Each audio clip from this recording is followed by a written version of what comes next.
right, friends. The Working Actor NYC. That's Patrick Richwood. It's Benjamin House. There you are. Hi, friend. Hi, pal. Here's our delicious theme music playing away in the background. I am really good. I want to get stuck into a field report really quickly. Let me fade that track out. Field trip. Why is it not fading out? Okay. Or you can. Whatever. For some reason, she needs a little surge before she decides to fade. Don't we all? So I have been going to a lot of casting director workshops and classes, and I just want to share that there are some casting directors who say you cannot go to these events expecting some kind of introduction, expecting some kind of casting opportunity to come from them, that you have to go in with an educational intent. And I would just like to point out that sometimes there is nothing to be learned in these classes. Yeah. It is just, you are paying for an opportunity to meet, to try and get on the radar of these, of some of these casting directors. And it just varies. And some also, of them are great, and some of them have really educational things to share, and some of them are just like, that was great. Who's next? You've said to me, you know, I am so glad I went because I had no idea who this casting director was. I didn't know anything about her, he or she, and I liked them, and I could relate to them, and now I know, you know, what I'm dealing with if I go in for them. You know, that's a big deal. I think that's a big deal. That's the modern equivalent of mixers, and you know, that's the thing. It's parties. Like back in the day, we used to call these go-sees, or at least in Australia, we used to call them go-sees, and now we get to pay for go-sees. Yeah, I know. I have my issues with it, like ethically. I have a whole mess. I have a whole dialogue going in my head about that. But that is, if you set this aside, how I feel about whether it's a conflict of interest or whatever, I do think that you know, that's the modern version. It's what we have. That's what we've got. And you either play with it or you don't. And you have to decide if that investment is worth it for you or not. Exactly. It's just one of those decisions that you have to make, and you have to see where your budget is. Exactly. And also the other thing is, I was just talking about it recently with a friend of mine. We discuss, we talk about acting all the time. Not you, dear. Not you. No, I talk about acting too. This is heady stuff. You understand? Above my level. Got it. Okay. Above your pay grade as a friend. We talked about it. I always say, I feel a lot of the time, like I come back to the thing about like good acting is good listening, you know, because I'll see a show and I'll be like, wow, that person, or on TV or on stage, and I'll be like, what made that person so good? Oh, they were listening. You know, they were so good at being spontaneous and listening. And I think a lot of that is true in these situations, these industry situations. Are you listening in order to you know, get something, you know, are you going there to like respond in some way? Like, I'm going to have an opportunity to, or are you going there to learn? You know, you're listening to learn. As you're talking about listening, I'm totally not listening to you because I noticed. I totally noticed. I'm so sorry because I suddenly realized that I did not set up TikTok, and here she comes. I'm thinking the viewers are going to be very confused. Oh my God, he's talking about listening, and I'm literally realizing. If you're just listening to this podcast, you should see the expression on Benjamin's face. He's intently listening. I've never seen him so interested in my entire life. And if you're watching, you know. Oh my God. Okay, so now we're live on TikTok as well. Hi, TikTok. Oh, TikTok, you are missing out. Please come and join us over on the Tube of You. You can find a link in my link tree. Oh God, it's so predictable. Hi, TikTok. And that's why the French don't bathe. Okay, well, we're done. Thank you so much, everybody. Oh my God, good stuff. So my friend Jan says every time the subway comes and she's right in the middle of the story and the subway comes blaring by, she just keeps talking, and then at the end she goes, and that's why the French don't bathe.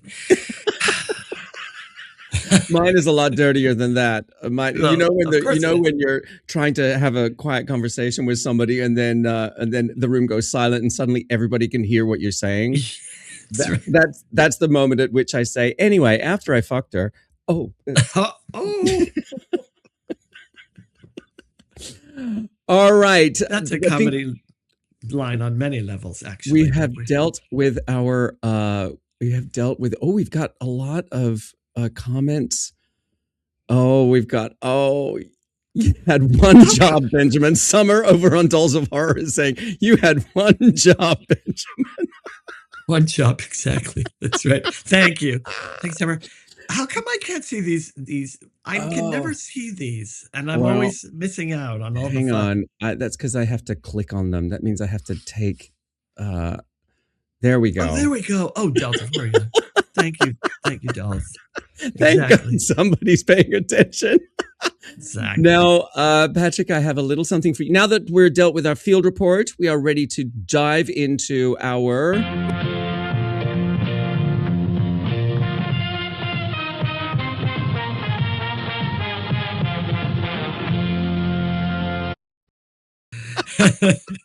That's good. That's very good. I thought. How long did you work on that? I love that. No. No time at all.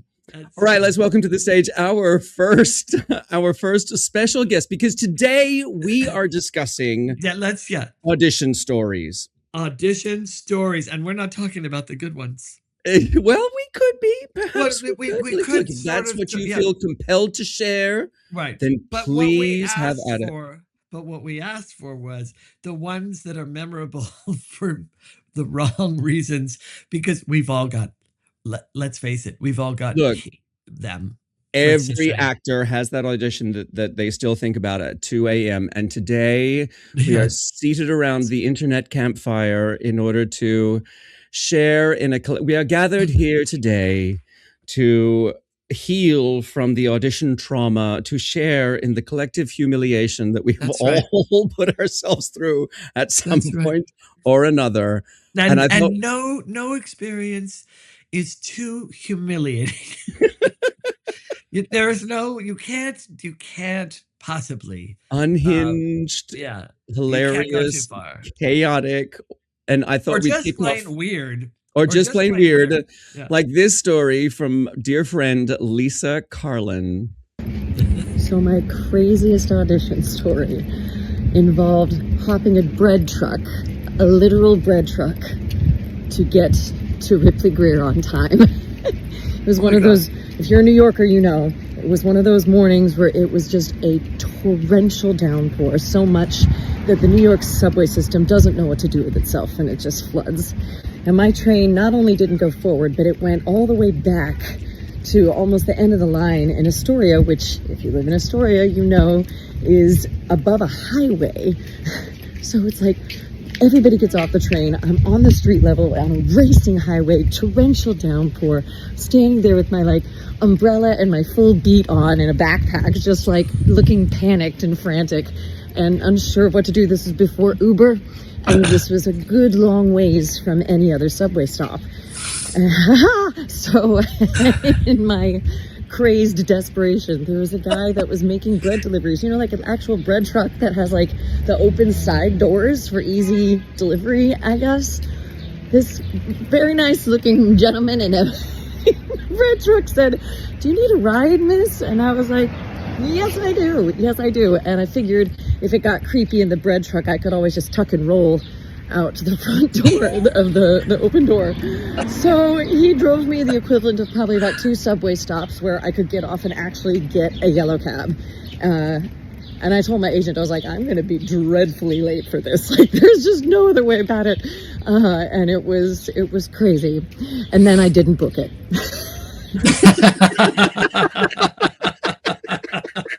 Oh, and by the way, yeah, I didn't get that joke. And then I didn't book it. But you know what's funny? That could have gone either way. I wouldn't have been surprised if she'd said, "Guess what? I got a call back." I mean, you know what I mean? Because those two things don't necessarily. Sometimes it just puts the fire under somebody's ass. They're like, "I got here, now I'm gonna fucking work this bitch." Yeah.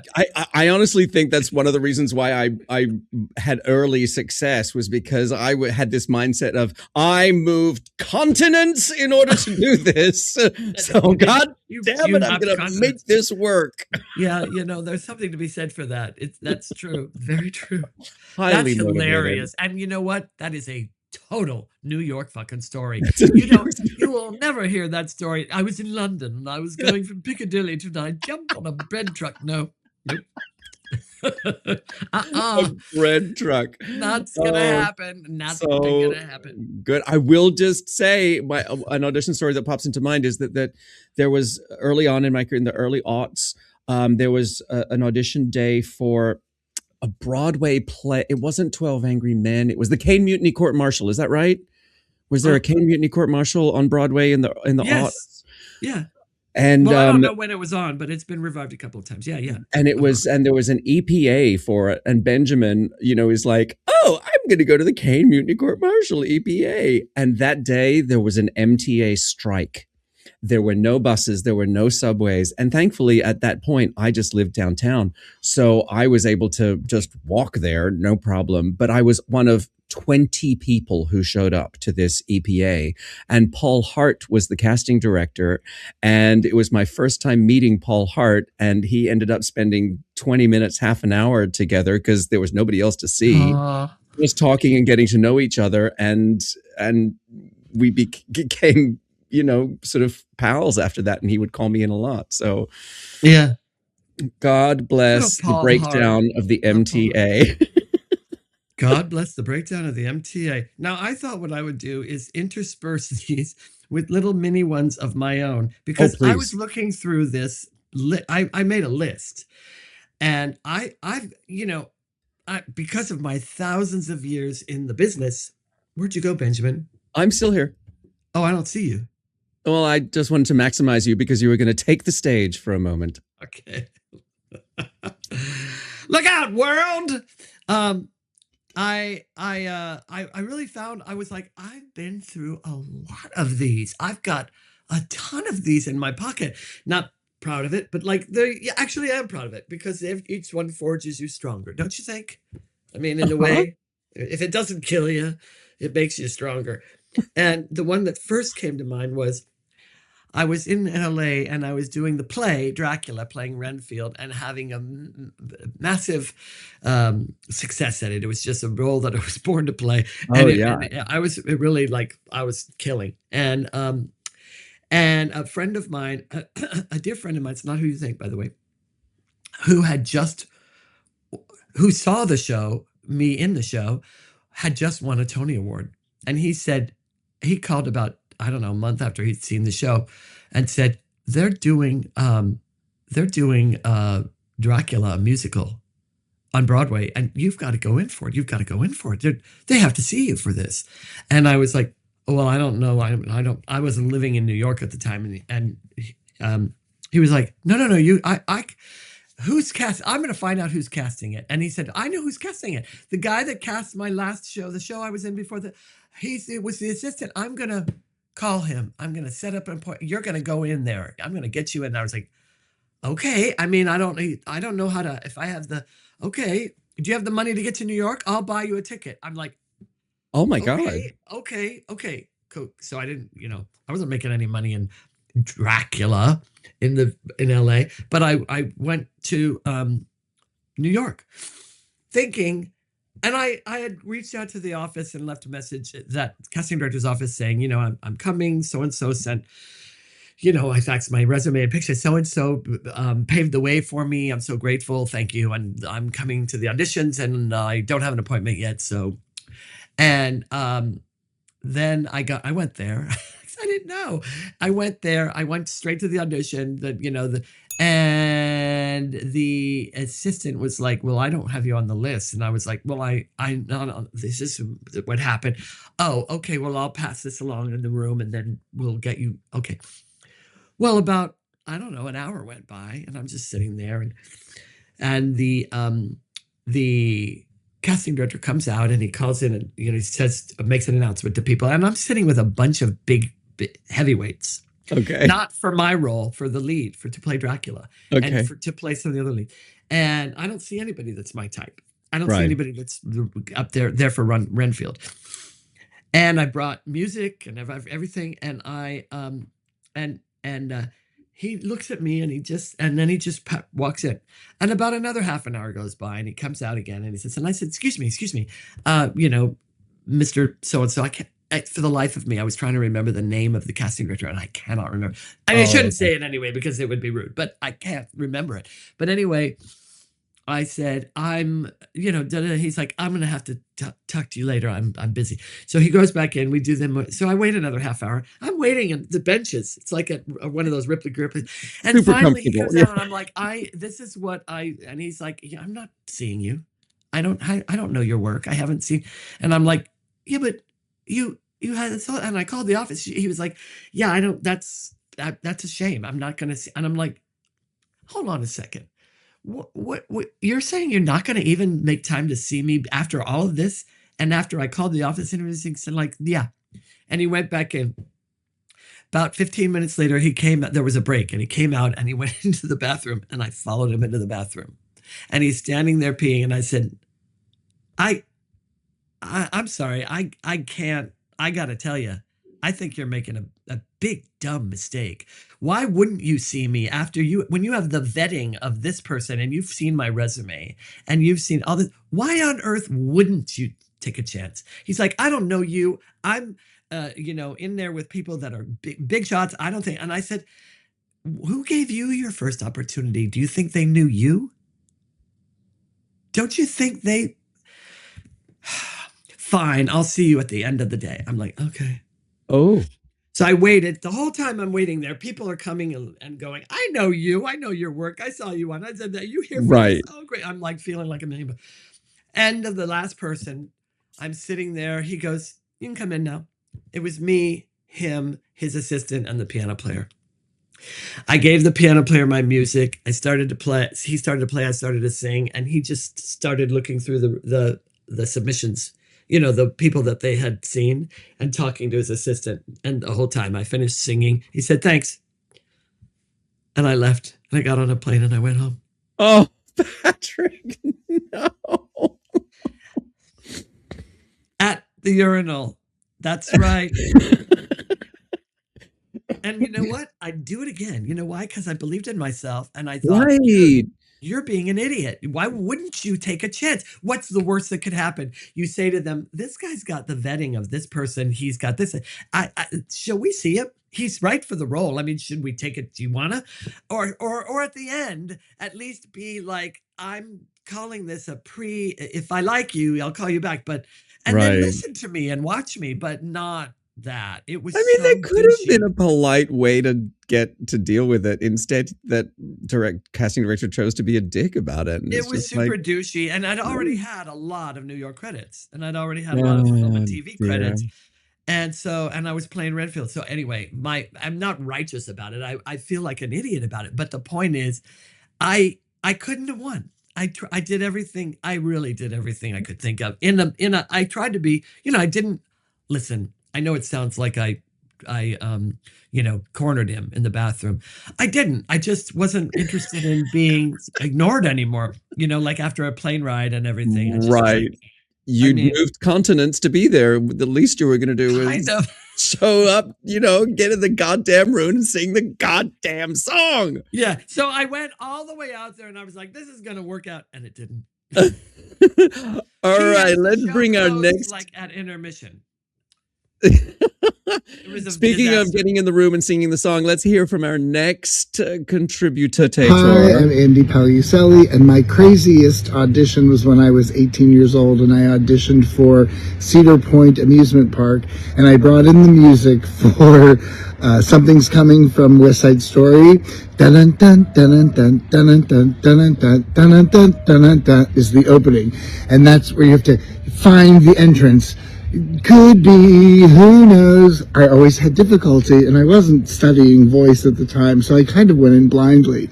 I gave my sheet music to the piano player, told them how I wanted the tempo to go, and I stepped, "Hi, I'm Andy Paluselli, and I will be singing Something's Coming from West Side Story." The piano player began to play and had their piano or keyboard set to, I guess, bell choir, and so the music went ding ding ding ding dong dong ding ding dong ding ding ding ding ding, like handbell sounding, and I was like, could be, who knows? And I finally got into it. There's something new any day, I won't know. All of my sheet music falls off onto the floor. It was a complete disaster, starting with the bell choir and then the music that fell off the piano stand. I simply said, that's good. I think we're good here. Bye, and walked out the door. I didn't get the job. Really? Andy. Oh my God. I love that story. It's just the bell choir setting, like, for what reason? Oh God. I feel like, didn't your friend have a similar story where you have one to read, don't you? I can't remember who it's from. It's from Kelly. It's from Kelly. Yeah, it's not the same. But I will read it. But have you ever had that thing where like the pianist is the thing that really fucks you up, and they're not going to acknowledge it. Nobody's going to acknowledge it because they're in the room all day together. But the pianist like comes in starts on the wrong key, or you say, I need it to be kind of clippy because otherwise I run out of breath, and they just go like this, or it was one of my early mistakes. I had paid music arranger to do my own arrangement of if you want my loving, if you really do. And it was this great, sexy, bluesy arrangement of I Love You, but the Aretha Franklin song. And but it was in a slow, six. And this accompanist just could not get the hang of it and ended up playing it twice as fast. I was trying to sing along with it. Yeah. Oh my God. Yeah, I learned a long time ago that people that I've worked with that write out my arrangements and stuff for me they'll understand. And I've now learned, long ago learned to say, I want you to write it like it's a first time music theory person reading it. I want every nuance that we're charting here written down in a way that they cannot miss. And I do that because it might be a little bit of an insult for the not vast majority of the people playing for auditions out there who are great, but it's really useful when the person is not so hot. Then they just got them.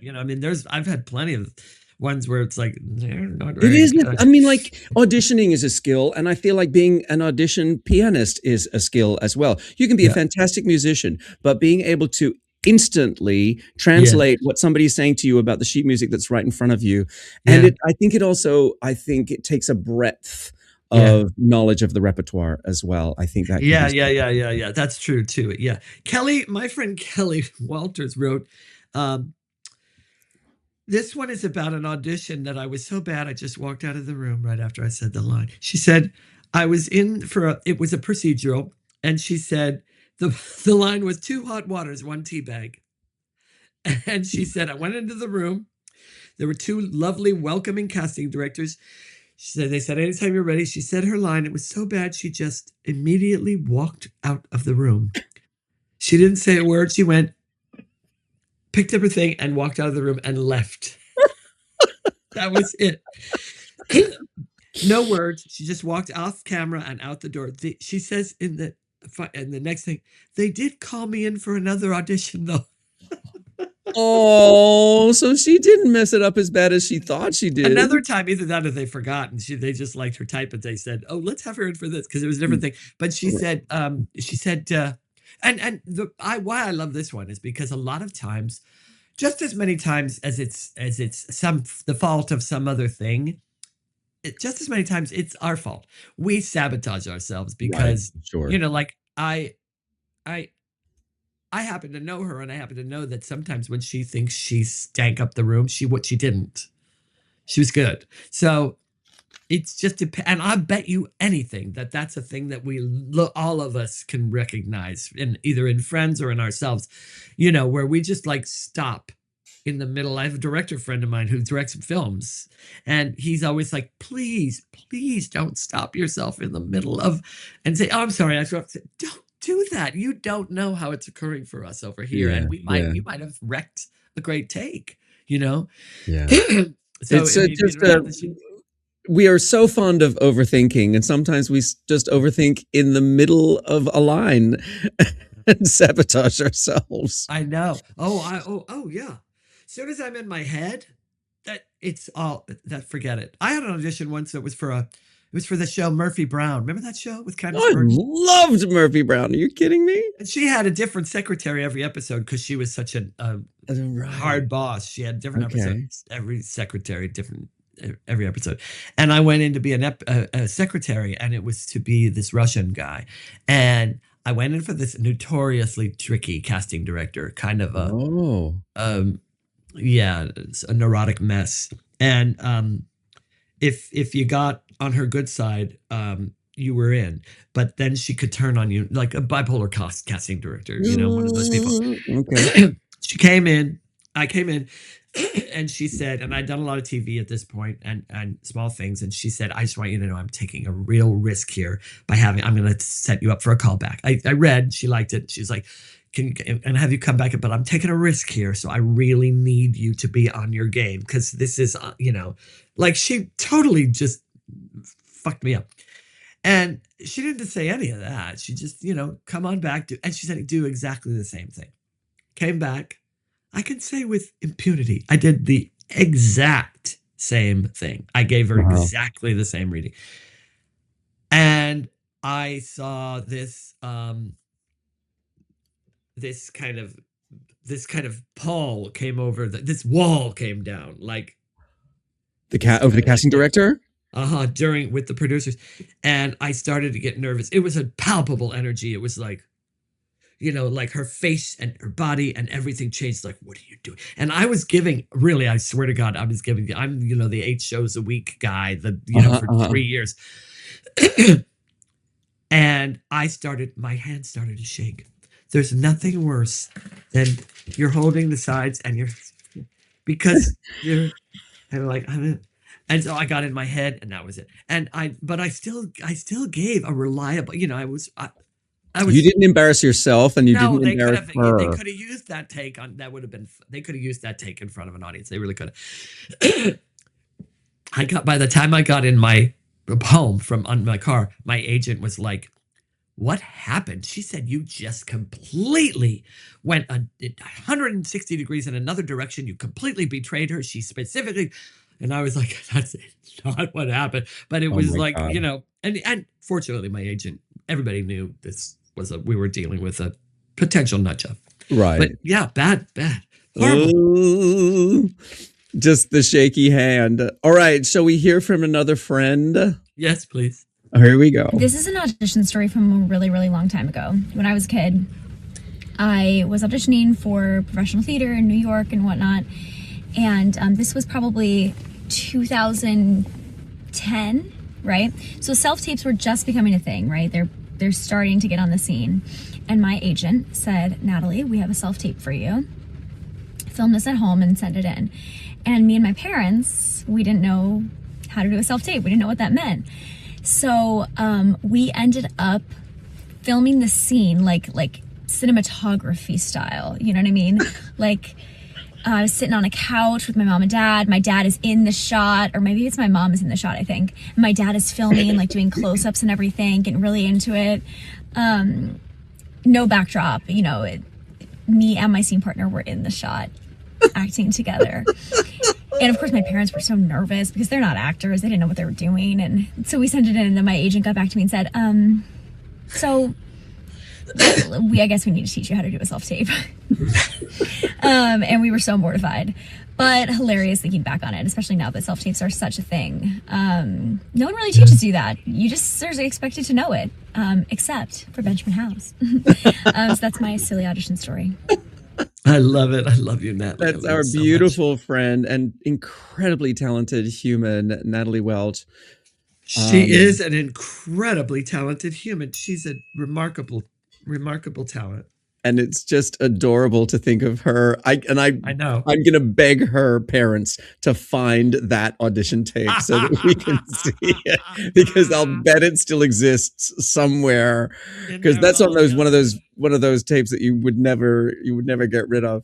But yeah, I just love the idea. Friends, I have loads of friends who are like, I didn't have anybody, so I used my mom, and my mom is like, who do you think you are? Anyway. And you're like, God,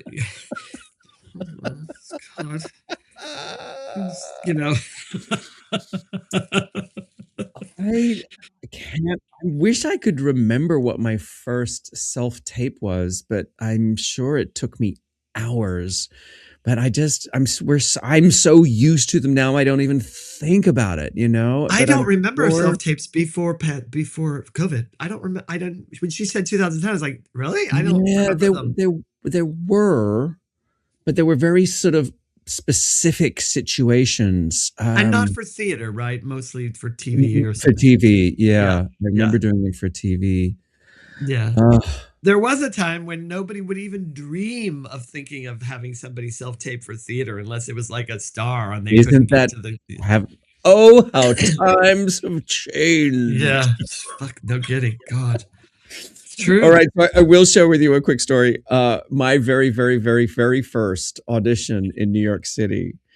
I was studying at HB Studio. I had recently arrived from Australia, and I was like, great, I can go and audition now. And there was this non-union, tiny little black box production of Godspell. And what's interesting is that our mutual friend, Danny Goldstein, at this very time was directing a production of Godspell that became quite famous. Barrett had a whole host of amazing people in it, Leslie Kritzer and Barrett Foa, and I mean, like people. Oh yeah, right. This was not that production, and I auditioned for this little black box production of Godspell, and I must have gotten a call back because they said, "Can you sing the opening of the show?" I can't remember which disciple sings the. I don't know, Bob or Dwayne. I don't remember which disciple sings it, but it's the prepare ye the way of the Lord. Yeah. So I sing and I finish it, and he says, "That's wonderful. Now sing it again, but I want you to sing it invoking all of the mysteries of the universe." And so I sang it exactly the same way. It's like, what sort of bullshit note is that? Like, that doesn't even make any fucking sense. Oh, Benjamin. I did not book the job.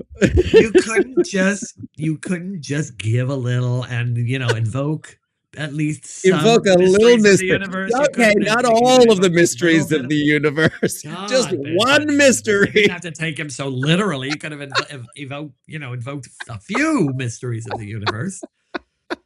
God, lazy. That's just lazy acting. That's what that is. It was my bad. My bad. Can't take a note. Thank you. You know what? Honey, can you make an announcement out there? Please tell people we need the invocation of the mysteries of the universe, or why are they here? Who do we have next? So funny.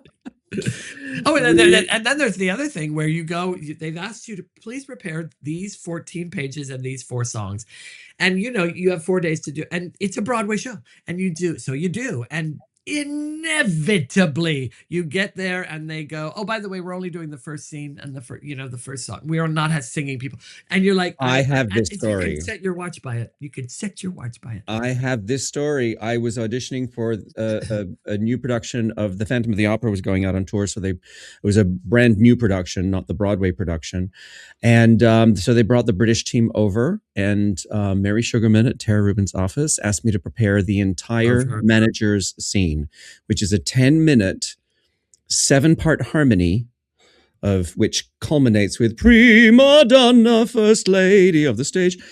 And they asked me to prepare everything, the full 10 minutes, 48 pages of music. And 48 no, you're kidding. No. It was 48 pages. It was 10 minutes of the show. It was 48 pages of music. Wow. And luckily I was pretty familiar. And when I got there, the British team were like, great, lovely to meet you. Let's start with something from your book. Yeah, exactly. Yeah. And so I sang from my book and they said, thank you so much. Oh, yeah. As I'm walking out the door, I gather my stuff. I'm such in shock. I go and I just sit down on a bench outside. Mary Sugarman comes running out the door and is mouthing the words, I'm so sorry. I'm so sorry. I just looked at her and I said, 48 pages of music. I will say, in darling Mary Sugarman's defense, that is a yeah, pay me. Exactly. That is 48 pages, pay me. I agree. In Mary Sugarman's case, though, that is a policy in the office set forth by Tara Rubin, not by Mary Sugarman. And Mary Sugarman was just going with what the office does because that's not her style. It's not. She's very conscious of, I think, of, that trouble that actors go to. And I don't know.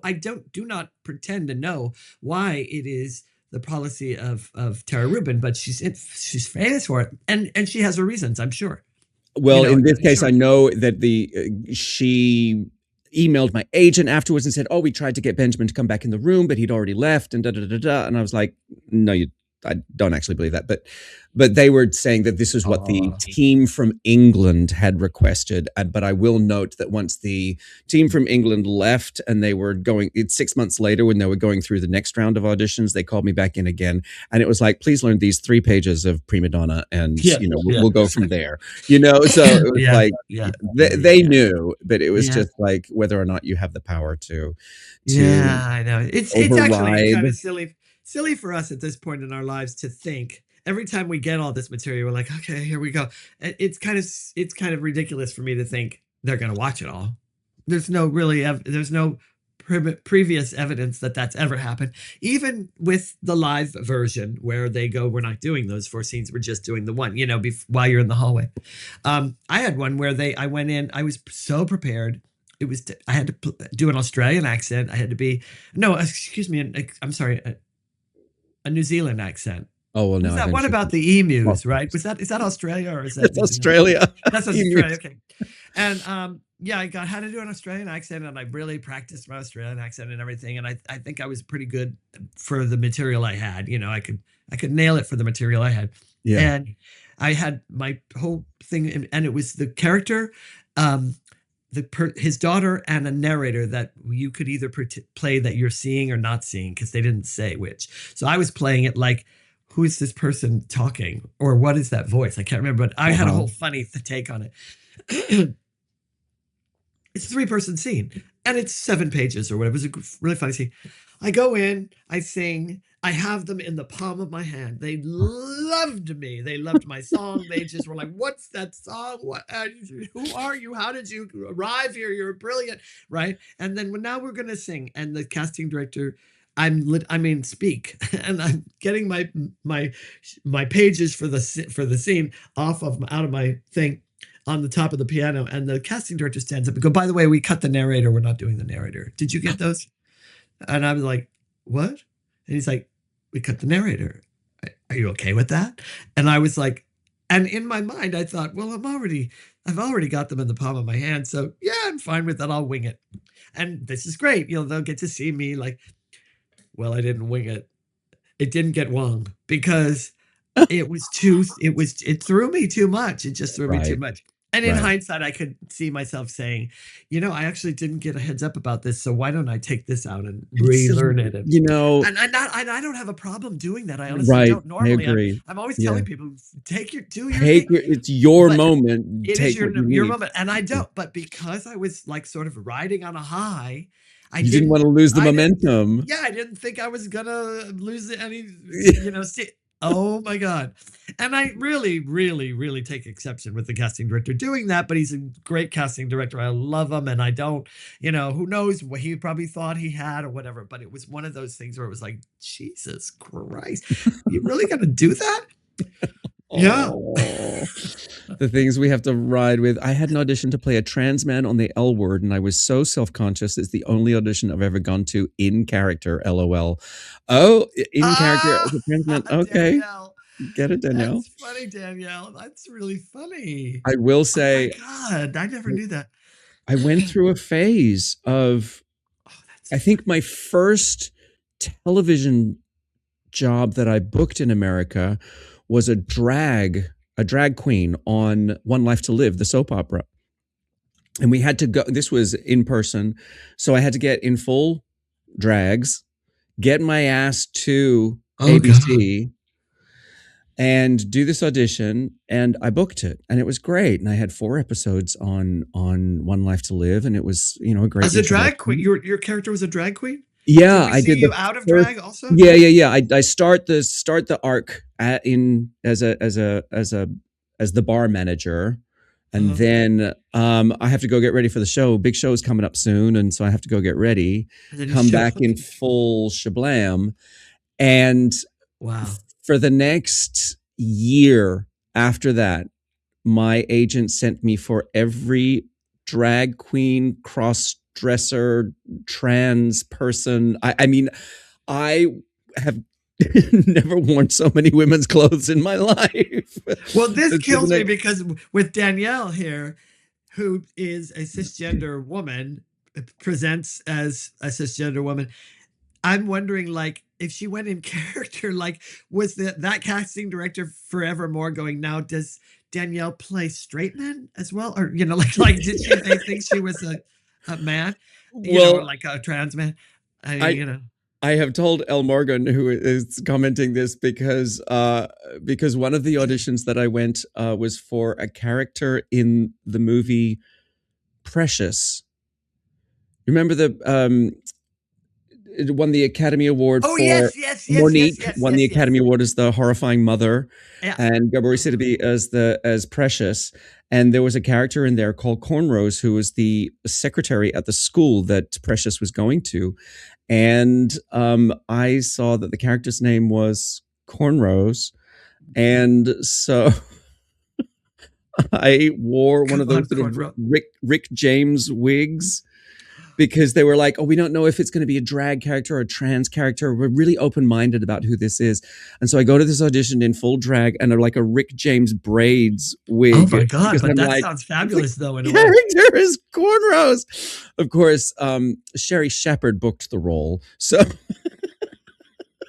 whatever. Potato. Danielle, the script described the characters mainly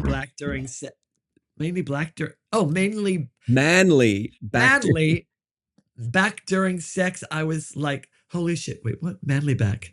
I don't understand what you mean, Danielle. I did like a boyish because Danielle's like, you know, like you could play a tomboy, you know, like, you know, one of the boys kind of a girl, Danielle, and you could actually, Danielle, you should do the Justin Bieber story. You should see Danielle, because all you have to do is like scrunch up your hair and be like, yeah. Doesn't look masculine or anything, just pretty. Yeah, sure. You're a pretty Danielle. Let's face it, you're a pretty boy. Exactly, Elle Morgan. That was me as Cornrows, just full appropriation. It was just so incorrect in so many levels. We're smarter these days. We're more educated these days. I mean, unless you're playing, let's say the character is somebody that's like, we want a white person who is so awkwardly trying to be hip and black. You know what I mean? Without being black. You know what I mean? Like, it's part of the culture and all that shit. That would be terribly hard. There have, some people like, anyway. Well, actually, this is interesting segue into our next video about, you'll see why. But here's our next video from living legend, David Beach. Okay, my unhinged audition story. When I was in my early 30s, I was doing a lot of auditions for plays that I was asked to be a young Jewish intellectual, that sort of talkative Jewish young man who was in a lot of plays of the time. And soon after that, a casting director called me and she asked me to come in for this film. And I was really trying to build up my reel. And it was a movie about this young Jewish intellectual and his relationship with his Jewish mother. So it's basically sort of an autobiographical pick. And it was a funny screenplay, and I thought it was really well written. And she said, I'm not sure if you're quite right for it, but you'd be playing him, and I think that you guys would get along. So I come in for an audition, and this guy and I hit it off. He was like, I really thought he was funny. He thought I had a good read, and I was happy that I didn't think that I was like quite be what he was looking for, but it was a good audition. I got a call from the casting director. She said, he wants you to come back. He really liked you. He wants you to come in for a different part. And I'm like, oh, that's fine. That's great, whatever. I thought he was a really interesting guy. I liked the screenplay. I said, what part? And she said, he wants you to come back for his mother, for his Jewish mother. And I thought, wow. Okay. I thought like it's more experimental film than I realized. So I come to the callback, and it's me and a bunch of 60-year-old Jewish actresses who are all getting ready for their callback to play his mother. And all of us read. Yes. Oh my God. I did not, and I was actually kind of happy about that, but it was unhinged, and I was excited to even be considered to be his mother. I thought he was going to say, well, when they finally asked me if I was Jewish and I said no, and that would turn out to be a problem. Exactly, El Morgan. Is this a prank? I know. See, that comes under the category, El Morgan, that comes under the category definitely of just plain weird. Like some of these things are like, you can't write this shit. You cannot make this shit up. And we, of course, as actors are like, okay. Exactly right. We don't go, you want a what? We're like, okay, yes, and yeah, exactly. a job? Okay. What do you want me to do? Have you got another personal story to send us on our way into the morning? Me? Yeah. Oh God, I've thousands of them with my millions of years of experience. The director thinks I have a range. No, actually, but not for nothing, but El Morgan, but that's exactly what a lot of us really do in our whole careers. Not just about auditions, but about all of it. It's like we keep having to figure out what's the glass half full part of it, because what's the alternative? We stop. Right. We don't do what we love. We succumb to the sadness of the day. There's some of those days have put me under the bed in a fetal position. Right. Back in the day, let me think. When was the last time? I don't know. Not for a long time. But they hurt. They hurt. And in the end, we have to find a way to like get buoyant again. It's like, oh, they think I've got range. It reminds me of that line in Tootsie where it's like, this is actually one of the great acting challenges that an actor could have, is playing, playing something where you're like, me? Really? Okay. I guess I'll do it. Okay. My favorite one that I'll stay open-minded. The very last one I'll share with you is my favorite, because it actually has an ending that is so strangely satisfying. So I went in, I had my big break was the Pirates of Penzance that the Shakespeare Festival produced with Linda Ronstadt and everybody. And I was in Los Angeles in high school when it happened. But when I graduated, they were casting the first national tour. By then the show was on Broadway. It was a big hit. So I auditioned and I got in the first national tour, which started in Los Angeles. And it was directed by the guy who won the Tony that year Wilfred Leach, the director, is no longer with us. Sweet guy. And from there, after that, I went in for every musical he was directing on Broadway. Same group. And, our choreographer was Graziella Daniela. It was the Shakespeare Festival. And they were producing a lot of shows for the Park and the Public Theater. And I'd go in for every single one of them. I'd get called back and I wouldn't get the job. And it must have happened like 4 times. And I'm young, so that seems like 1,000. Yeah. And I finally went in for a little show called The Mystery of Edwin Drood, and that they were going to do in the Park. And I went in and I sang for the role of deputy. And it's Wilfred Leach and Graziella Danielle and Rupert Holmes who wrote the show, wrote the book, the score, and the lyrics. And for those of you, if those of you don't know, Rupert Holmes was already a celebrity for winning a Grammy for writing what's known as the Pina Colada song. If you like Pina Colada. Yeah, it's actually got a different title. I forget what it's called. It does. Yeah, I can't remember either. But yeah. And so I was aware that I was in the presence of like, this guy's pretty famous. He's writing a music industry. You're in that. Yeah. So anyway, I sang for them. And there weren't any lines. I sang for them, and they wanted to see a general kind of, and they were like, "So great to see you, Patrick. Thank you so much. Thank you, thank you, thank you." And I didn't hear, "We're going to call you back," or anything. And I left, and I got all the way down to the street. This was in the 80s, 80, I don't know, 83, 84, maybe 85. And I went, "Nope." And something bodily turned me around. I got back in the elevator, went straight up. The casting director was just opening the door after somebody auditioning to get the next person. And I said, "Just a minute." And I walked right past them into the room. And he was like, "Oh, okay." He came in with me and closed the door. And they were like, "Oh, hi, Patrick. Did you forget something?" I was like, I just have to say, I've auditioned for you guys for a number of things. And you always have me back. And I'm so appreciative. And I know you believe in me. But I really feel like if I don't work with you, if you don't cast me on this, it's never going to happen. And I really, really, really would be great for this show. I'm just certain of it. I'm it. You want me in this show.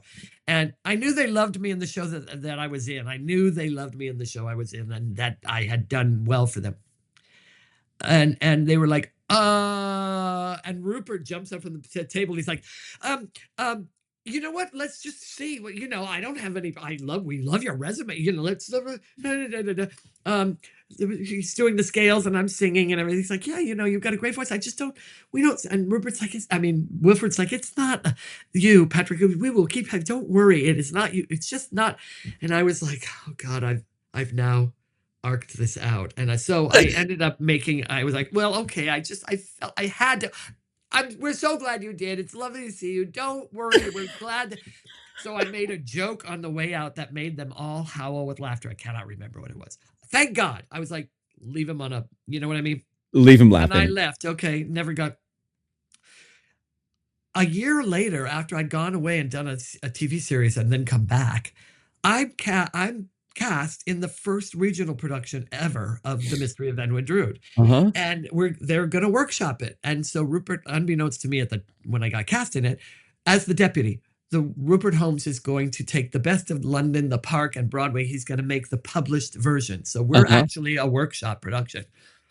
And the director with whom I'd worked before said, "I'm going completely different with the role of the deputy. I want you to do it like we're talking like Dickens gone crazy bad. Like, I want you to be like a ghoul, music hall. You and the Gravedigger are going to be like a team." Okay, well, we did. Well, it was a massive hit the way we did it. It caused the whole show to have different endings and be a different vibe and everything. And then they asked me to do it in LA. It was a big deal. I'm sitting in rehearsal with Rupert Holmes in the midst of that. And he looks at me, and in New York City, in a rehearsal studio that overlooks Schubert Alley. Those were the days. And he looks at me and goes, "God, I'm so sorry that you never came in for this on Broadway. You would have made this. If we had known then what we know now because of the way you're doing this role." And I went, "Well, I did come in." I did. I was that guy. "What?" And I go, "Yeah, I came in for it." He's like, "No, you didn't." I said, "Yeah, I remember I came in," and I was like, I said, and all the color drained from his face. He goes, "That was you?" I go, "Yeah." He goes, "I can't believe we didn't cast you." I'm like, "Well, I'm cast now." About 7 hours later, it's 3 a.m, 12 hours later, it's 3 a.m, the phone rings. "Patrick?" "Yep. It's Rupert Holmes. I've written a murder confession for you. I'm going to make you a murder suspect in the show. Do you have a pencil?" So I got to debut a murder confession. Isn't that great? Oh my God, what a great story. Aren't you clever? The worst to so satisfying it's like, So good. So good. just And to actually, go to David show you. Beach, whose video we saw before, played Durdles in Mystery of Edwin Drood that Natalie Welch and I did at good speed 2 years ago. There you Oh yeah, go. that was wonderful. Yeah. Full circle. P.S. They never do Deputy that way. They've never done that. Nobody ever does a Deputy in Durdles that way. Nobody. Yeah, our Never once. deputy only got one chance to be the lover in one of the endings. He got See, voted. the way we did it, the deputy, the way it was portrayed, Tony only Azito, the late Tony Azito, and I, that caused the deputy to be the lover every single performance. Oh yeah, Because he was so ghoulish, you couldn't resist. yeah. So, but anyway. Excellent. We want to thank everybody for joining us, both live and all of these amazing submissions. We will be back for another live podcast in 2 weeks from this very moment. 2 weeks from now. Who knows what we're trying to talk about? We don't know. You can't make us. You tell us. What the hell should we actually. talk about next? Tell us. Right. But Tell this has us. been so much fun, and I'm so grateful to everybody who shared today. Andy Paluselli, David Beach, Lisa Karlin, Natalie Welch, Danielle Walters, for her. Danielle Weeks. Yeah. Thanks for y'all, being thank here. We'll be right back in 2 weeks' time. So we'll see you then. Come on love back you. here. We love you very much. Oh, Morgan, you and those bold and posted moments of yours. Love that.